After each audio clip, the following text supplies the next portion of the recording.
So 2024 general archery elk season did not go as planned. I was trying to get a 7x7 bull, but I got a 6x6 on the first day out.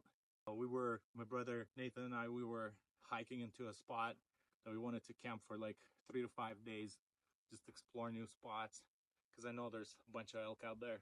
But we only made it halfway, and we're walking through, and decided to take a break. So I threw my backpack down, threw my bow down, just let out a bugle, and we hear branches snapping in the back behind us.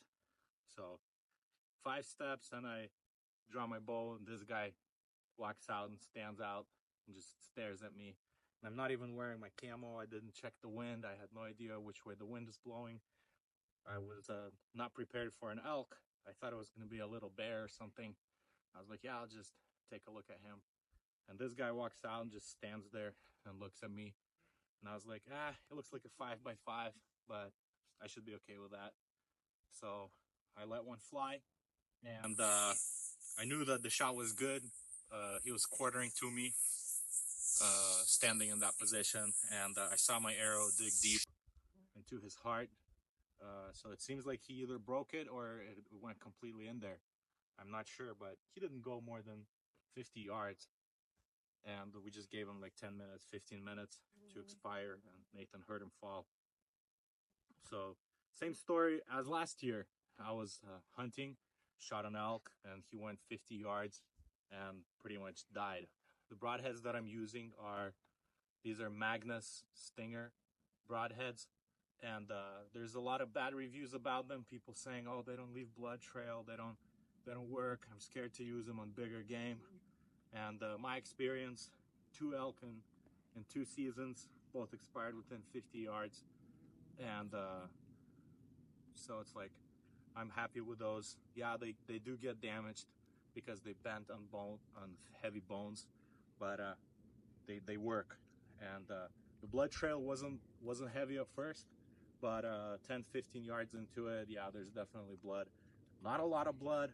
Most of the blood most likely stayed inside the elk, just like it did last time when I shot another bull, another 6x6 in this region. But I'm happy with this one because we only walked 2.5 miles, and we were walking uphill. So this is a flat area here. We're gonna quarter him, and our truck is 2 miles down, so it's gonna be pretty easy. Anyways, yeah, we're gonna camp here for 5 days. Not even here, but like farther up, and explore and set a cellular trail camera. But it seems like my season is over for an elk, at least.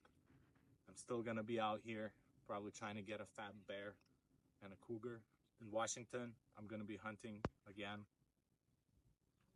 in a week, so I'm excited there, because here I didn't even have time to check through my binoculars or see, is he a 5x5 or a 6x6. I really wanted to hold off for a huge 6x6 that I saw last year, but sometimes things don't go as planned, and you got to make quick decisions and be happy with them. And like LeBron James said, when I decided, I never thought about it again. When I made that decision, I never have to think about it again. So I'm going to be happy with this bull. He's a little smaller than the one I got last year. Definitely a little narrower. But, oh, another thing is when we bugled, he didn't bugle back. He just started coming over without responding. And it's funny because we had no responses today, or even last week when Nathan and I were scouting. And I thought the bulls are going to be vocal, but it seems like they're not there yet.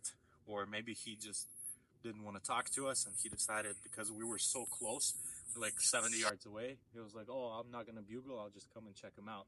But yeah, weird things happen, and sometimes with animals, you can't predict. You don't know what they're thinking. You don't know where they're going. Maybe there's a cougar in the area, that's why he wasn't bugling. Maybe there's a bear, or maybe he got spooked by another hunter, which is not likely. I don't know why I said that, because there's no hunters here. That's why I love the archery season, because there's no hunters in the areas that I choose to hunt, because you have to hike in a lot, very far, and you gotta hike out. I mean, check out the meat. So I do enjoy that because I don't have to run into other hunters, because sometimes people are crazy, sometimes people are friendly, but I like to hunt wilderness, national forest, away from roads, as far as I can get. And sometimes, like this time, our hike was supposed to be 6.5, 7 miles, and for the past 3 hours, I've been debating either we should do it or not, and because it's so far. But I know the farther I get, the more animals there are, and the less spooked they are, and the farther I get, the more fun I have, just because I don't run into other people, and I'm able to enjoy my time in a wilderness with all these mosquitoes and bugs that are trying to get me now. But anyways, good hunt. Now is going to be the hard part, to pack him out, but it's still fun.